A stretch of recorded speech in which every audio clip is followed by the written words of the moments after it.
there are some cases where I would want to grant that we are to different extents aware of the fact that we're dreaming in a dream. But another part of me would argue that is not true at all. And let me see if I can give that case. Now, when I'm in the dream, there is a me inside the dream who's grounding the perspective of the dream itself. That is, the dream itself is unfolding through the perspective of the me inside the dream.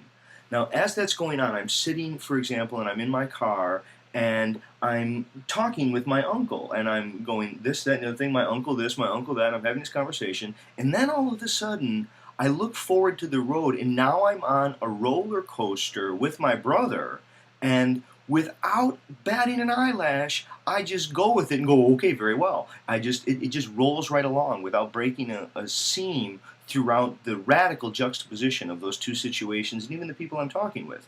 Now, let's take an even odder case of that. I gave the example of I'm there with my uncle in the car, and now I'm on the roller coaster with my brother. But now, if I say that as I'm talking with my brother suddenly says something to me in the dream that surprises the me in the dream, how is that possible?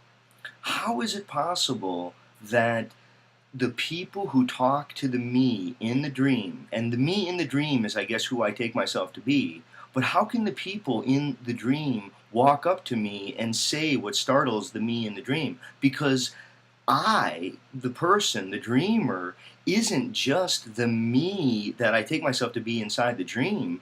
The dreamer's doing the entire dream. They're doing the other people. They're doing the scenario guy. The dreamer's was actually producing the roller coaster in the car. The whole sense of all of what's taken to be there. Um, I think, could you really be aware of that as the dreamer? Could you, in the middle of your dream state, suddenly recognize that you are not the you inside the dream, but you're the walls, the furniture, the other people? I don't think it's possible to dream fully while realizing that the other people inside the dream are actually you talking to the you inside the dream. There would be something about that that wouldn't make that possible. I think Jean-Paul Sartre's work, especially Being and Nothingness, is so rich on this. The problem of how internal negation has to be the capacity through which we discover the world is already over there. Without that divisiveness, the game couldn't go on.